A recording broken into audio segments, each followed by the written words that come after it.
कृषक कार्मिक जनगण से था उसको प्यार अपार। अखिल देश ने उसे रहनुमा किया था स्वीकार। गांधी बापू का शिष्य, सत्य अहिंसा का अवतार, किंतु एक भारत करने को धर लेता हथियार। लौह पुरुष संबोधन था वो लोहे की दीवार। तेज पुंज तुम, शक्तिपीठ तुम, बल का सागर अपरंपार। ऋणी देश का नम्र नमन, तुम स्वीकारो सम्मान।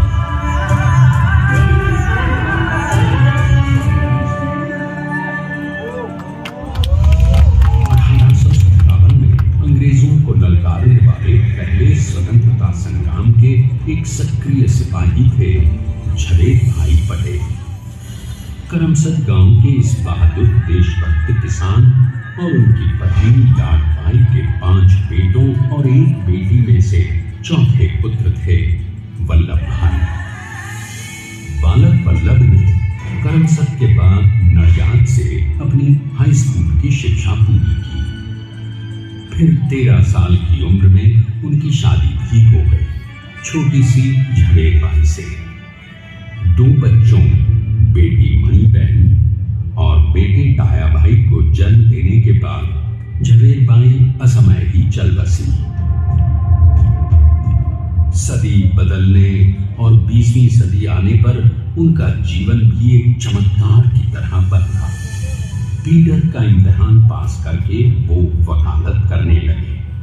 पहले गोधरा, फिर आणंद और उसके बाद अहमदाबाद में। मगर जल्द ही वकालत छोड़कर वो बैरिस्टर बनने की इच्छा से इंग्लैंड चले गए। लंदन में बैरिस्ट्री में अव्वल आने और वजीफा जीतने वाले वो अनोखे भारतीय थे। अब तो अहमदाबाद की वरिष्ठ अदालत में बैरिस्टर पटेल की जिरह और जीतों की धूम मच गई।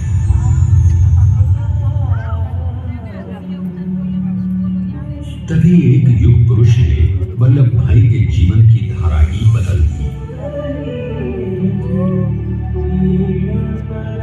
दक्षिण अफ्रीका में सत्याग्रह के अहिंसक अस्त्र से गोरे शासकों को सबक सिखाकर भारत वापस आए बैरिस्टर मोहनदास करमचंद गांधी से मिलकर वल्लभ भाई ने अपने कुछ वर्षों से सीखे विदेशी व्यवहार और संस्कार हमेशा के लिए त्याग दिए और अब वो अपने खेड़ा के किसानों को हक दिलाने के लिए बापू के साथ आंदोलन में कूद पड़े।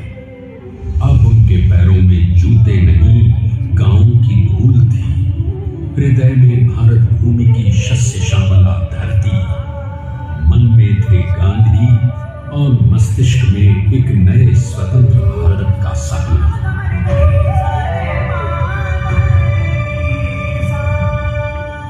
तभी बारडोली के मजबूर मजलूम किसानों की यातना का समाचार उनके पास पहुंचा। तुरंत वल्लभ भाई वहां पहुंचे और यूं शुरू हुआ भारत का सबसे बड़ा और सफल किसान आंदोलन बारडोली। वल्लभ भाई ने बारडोली के 87,000 किसानों को ऐसा अटल अडिग अचल मनोबल दिया कि अंग्रेजी सरकार हिल गई और 1 बरस के बाद उनका लगान माफ कर दिया गया। अब तो पूरे देश में लोग वल्लभ भाई के नाम की कस्में खाने लगे। स्वयं महात्मा गांधी ने कहा, अब वल्लभ भाई मेरे शिष्य या साथी नहीं, सारे देश के सरदार हैं। और देश को मिल गया एक अनोखा असरदार सरदार।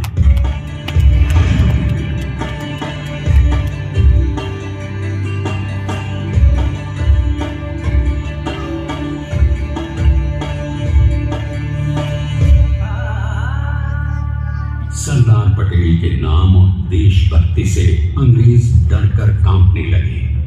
1930 के नमक सत्याग्रह और दांडी कूच में वो बापू से भी पहले गिरफ्तार किए गए। तो सन 1932 में फिर उन्हें बापू के साथ ही जेल में 2 सालों के लिए डाल दिया गया। मगर के दीवानों को, स्वतंत्रता के परवानों को कौन गिरफ्तार कर पाया है? जेल से छूटते ही सरदार को कांग्रेस के नए राष्ट्राध्यक्ष पद पर चुना गया और उनकी सरपरस्ती में राष्ट्रवादी भारतीयों ने तमाम ब्रिटिश सूबों में जीत हासिल कर वहां अपनी स्थानिक सरकारें बनाई। किंतु सरदार का सपना केवल सरकार बनाना नहीं था। उनका स्वप्न तो था एक ऐसे नए भारत का जहां हर रंग, हर रूप, हर जात, मजहब, तबके का हिंदुस्तानी एक साथ मिलकर एक ऐसा नया भारत बना सके जहां पूर्ण स्वराज के साथ सारे समाज को गरीबी, अशिक्षा, छुआछूत से भी आजादी मिल जाए।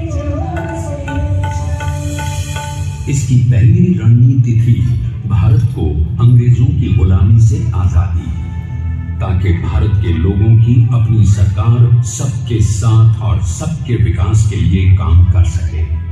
बापू की अगुवाई में अब देश ने अंग्रेजों को अंतिम चेतावनी दे दी, करेंगे या मरेंगे, क्विट इंडिया, अंग्रेजों भारत छोड़ो। बस फिर क्या था, संघर्ष की रणभेरी बजी। 3 सालों के लिए सरदार पटेल को भी सत्याग्रही नेताओं के साथ जेल में ठूंस दिया गया। 2 सालों के बाद अंग्रेजों को बापू के सभी शिष्यों और साथियों को छोड़ना पड़ा।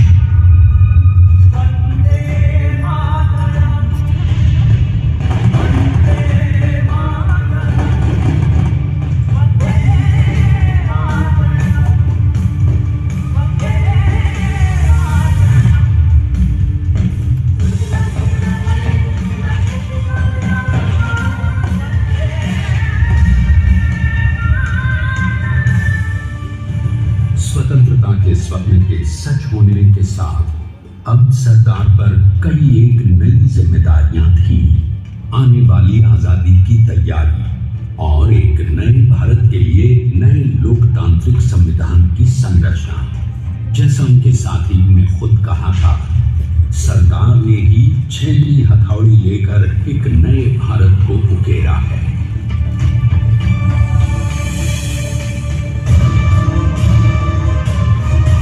स्वाधीनता तो प्राप्त हुई, लेकिन खंडित भारत में भी उठते विभाजनवादी अंधकार को अभी दूर करना था।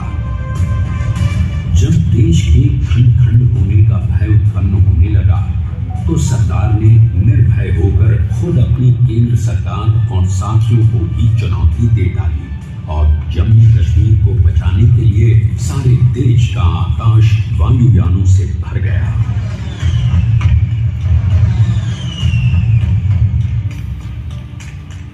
फिर हैदराबाद और जूनागढ़ के भारत में विलयीकरण को पाकिस्तान से चुनौती मिली। सरदार चाहते थे कि देश की 1 इंच धरती अब और विभाजित नहीं होनी चाहिए। नए भारत को एक करने के लिए समझा बुझाकर, मनाकर 565 रियासतों को सरदार ने अपनी सूझबूझ, सदाशयिता, संबल से एक नए स्वतंत्र भारत का अभिन्न अंग बना दिया। हमारे इतिहास में अखंड भारत के पुरुषार्थ का ये एक महानतम अध्याय है। जैसा उन्होंने स्वयं कहा था, हमें नए धागों को पुराने ताने बाने में ऐसे पिरोना है कि एक दूसरे में गुंथ जाए और बेहतरीन बनावट वाला एक नया भारत उभर कर सामने आ सके। अंततः अपने वज्र दृढ़ संकल्प से एक नया विराट विशाल एक भारत श्रेष्ठ भारत बनाकर दिखा ही दिया सरदार ने। संसार के सबसे बड़े प्रजातंत्र के शिल्पी को प्रणाम करने के लिए देश ने बनाया है ये समर्थ स्मारक। स्वाधीन भारत को समर्थ भारत में बदलने वाले सरदार पटेल को समर्पित प्रेरणा तीर्थ भी है। प्रधानमंत्री श्री नरेंद्र मोदी के नेतृत्व में बनी विश्व की इस विशालतम प्रतिमा के सामने आकर सारी दुनिया जैसे स्वयं भी नतमस्तक हो जाती है।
विश्व की सबसे विशालकाय प्रतिमा का निर्माण कैसे हुआ।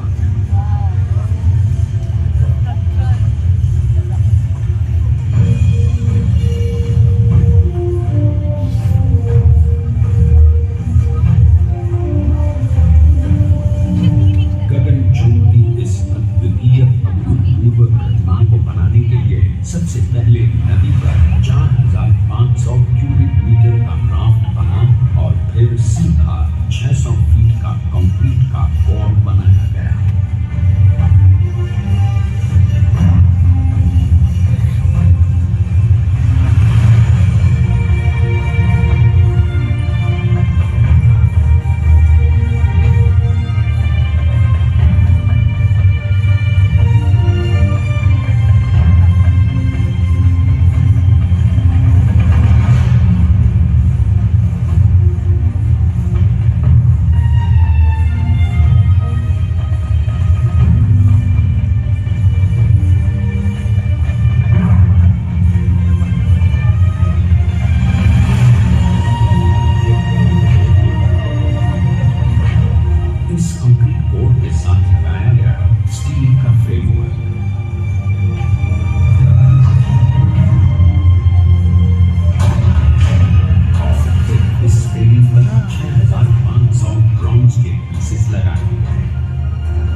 बनाने में एक सेकंड भी ब्रेक लिए बिना देश भर की टीम्स ने 24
क्योंकि ये ही भारत को श्रेष्ठता के मार्ग पर ले जाएगा। हमारा कर्तव्य ये है, हमें निश्चय कर लेना चाहिए कि हमें हिंदुस्तान में जितने लोग हैं सबको मिल के भाई भाई की तरह से रहना है।